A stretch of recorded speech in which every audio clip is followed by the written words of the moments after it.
జిల్లాలమ్మ జిట్ట మారుస్తామంటే ఎట్ట తెలంగాణలో జిల్లాల విభజన తుట్టే మళ్లీ కదిలింది. జిల్లాలని మళ్లీ విభజిస్తాం, తగ్గిస్తాం అంటే అగ్గి పుట్టిస్తాం అంటోంది బీఆర్ఎస్. తెలంగాణ అభివృద్ధిని కాంక్షించి కేసీఆర్ శాస్త్రీయంగా జిల్లాలను ఏర్పాటు చేశారన్నారు గులాబీ నేతలు. పలువురు బీజేపీ ఎంపీలు కూడా జిల్లాల విభజన ప్రతిపాదనలపై పెదవి విరుస్తున్నారు.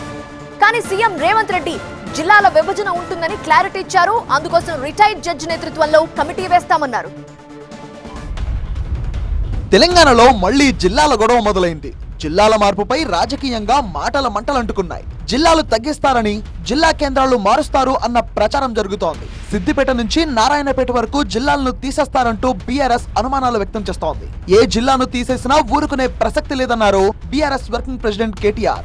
వనపర్తి రద్దు చేస్తాం, నారాయణపేట రద్దు చేస్తాం, అట్లాగే గద్వాల జిల్లా కూడా రద్దు చేస్తామని చెప్పి నిన్నగాక మొన్న పొంగులేటి శ్రీనివాసరెడ్డి రెవెన్యూ మంత్రి గారు ప్రకటిస్తా ఉన్నాడు. శాస్త్రీయంగా చేయలేదు, వీటన్నిటిని తీసేస్తామంటున్నాడు. నేను రేవంత్ రెడ్డి ప్రభుత్వాన్ని హెచ్చరిస్తా ఉన్నా, మీరు గద్వాల జిల్లా ముట్టినా, వనపర్తి జిల్లా ముట్టినా, నారాయణపేట జిల్లా ముట్టినా అక్కడ అగ్గి ఉట్టించే బాధ్యత బీఆర్ఎస్ తీసుకుంటది. అక్కడే ఉద్యమాలకు కూడా శ్రీకారం చుడతామని చెప్పి కూడా హెచ్చరిస్తా ఉన్నా. సిద్దిపేట జిల్లా జోలికొస్తే ఊరుకునేదే లేదన్నారు మాజీ మంత్రి హరీష్ రావు. జిల్లా తీసేస్తా అంటూ ఊరుకోవాలనే నేను కొట్టాడన్నా వద్దా?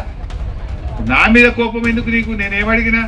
మా అవ్వ తాత 4,000 ఎప్పుడు ఇస్తావు? మా అక్క జిల్లాలో మహాలక్ష్మి 2,500 ఎప్పుడు ఇస్తావు? 2 ఏళ్ళు అయిపోయారా నాయన, ఏడాదిలో ఇస్తాను, దాని సంగతి ఏంది, నా పిల్లల నౌకర్లు ఏంది అని గట్టిగా అడుగుతున్నా. ఈ అడుగుడు తప్ప? ఇక అడుగుతున్నా అని నా మీద కేసులు పెడుతుండు, నా ఎంబడబడుతుండు. పడు, నువ్వు ఎంత పడ్డా ఇంకా గట్టి కొట్లాడతా, ఇంకా మండికి కొట్లాడతా. సికింద్రాబాద్ ను మల్కాజ్గిరిలో కలిపేస్తారన్న ప్రచారంతో లష్కర్ జిల్లా జేఏసీగా ఏర్పడి ఆందోళన బాటపట్టారు నేతలు. రెడ్డి గారి పరిపాలన ఎట్లుందంటే, మీ తండ్రి పేరే మార్చేస్తా అంటూ, మీ తల్లి పేరు మారుస్తా అంటే, ఎవడైనా కానీ తల్లి పేరు తండ్రి పేరు మారుస్తే చీమురెత్తున ఉన్నాడు ఎవడైనా ఊకుంటాడా? మీరు ప్రభుత్వం వెంటనే దిగి రావాలి. మల్కాజిగిరి అనేది ఒకప్పుడు ఒక గ్రామం, సైబరాబాద్ కానీ శంషాబాద్ కూడా ఒక గ్రామం. కాలక్రమేణా ప్రభుత్వాలు బాగా విస్తరించినాయి, డెవలప్మెంట్ కూడా జరిగింది. నువ్వు 2 ఏళ్ళు వచ్చిన తర్వాత మీ ప్రభుత్వం ఏం బీకిందని పేరు మారుస్తాం. బీఆర్ఎస్ నేతలే కాదు, బీజేపీ కూడా జిల్లాల విభజన వద్దంటోంది. రంగారెడ్డి జిల్లాను హైదరాబాద్ లో కలపొద్దంటూ బీజేపీ నేతలు ఆందోళన దిగారు. జనాభా ఎంత, వాళ్ళు పన్నులు ఎంతగా, ప్రాపర్టీ ట్యాక్స్ ఎంత కడతారు, తర్వాత అంటే దీంతో ఏదో దొంగతనం ఉన్నది. తప్పనిసరిగా ముఖ్యమంత్రి గారు మీరే అన్నారు, మీకు ఓన్లీ ముస్లిమ్స్ అంటే కాంగ్రెస్, కాంగ్రెస్ అంటే ముస్లిమ్స్ అని మీరే అన్నారు. కాదు ముఖ్యమంత్రి గారు, మీరు హిందువులకు కూడా ముఖ్యమంత్రి. మీరు యాదికి పెట్టుకోండి, మీరు హిందువులకు కూడా ముఖ్యమంత్రి.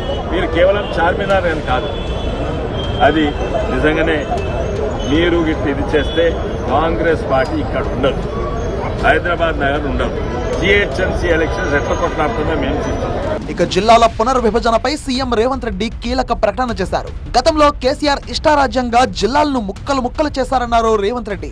ప్రజల అభిప్రాయాలకు అనుగుణంగా వాటిని మారుస్తామంటున్నారు. రిటైర్డ్ జడ్జి నేతృత్వంలో కమిటీ వేస్తామన్నారు. మండలాలు, రెవెన్యూ డివిజన్లు, జిల్లాలు ఆయన చేసిపోయాడు. ఇప్పుడు జిల్లా ఒక నియోజకవర్గం ఉంది, ఒక జిల్లా 14 నియోజకవర్గాలు ఉన్నాయి. రకరకాలుగా ఇర్రేషనల్గా చేసిండు. నిన్నమన్న అందరూ చర్చలు, విజ్ఞప్తులు చేస్తారు, మా కొన్ని మండలాలు తీసి అనలేయండి, కొన్ని మండలాలు తీసి ఇన్లేయండి అని. దీనికి సంబంధించి రేపు బడ్జెట్ సమావేశాలలో పూర్తి స్థాయిలో చర్చ చేస్తాము. చేసి ఒక retired high court or supreme court judge నేతృత్వంలో ఒక కమిషన్ అపాయింట్ చేస్తాం. ఒక 6 నెలల్లో అన్ని ప్రాంతాలు పర్యటన చేసి ప్రజల డిమాండ్స్ తీసుకొని ఫస్ట్ మండలాలు రేషనలైజ్ కావాలి. ఇవాళ ఒక మండలం 150,000 జనాభా ఉంటే ఒక మండలం 4,000, 3-4 గ్రామాలు కలిసి కూడా మండలం చేసిపోయారు గతంలో. ఇప్పటి వరకు ఊహాగానాలుగా ఉన్న జిల్లాల విభజన ముఖ్యమంత్రి ప్రకటనతో నిజమని తేలింది. ఇక మీదట ప్రజల నుంచి, విపక్షాల నుంచి ఎలాంటి డిమాండ్లు వస్తాయో చూడాలి.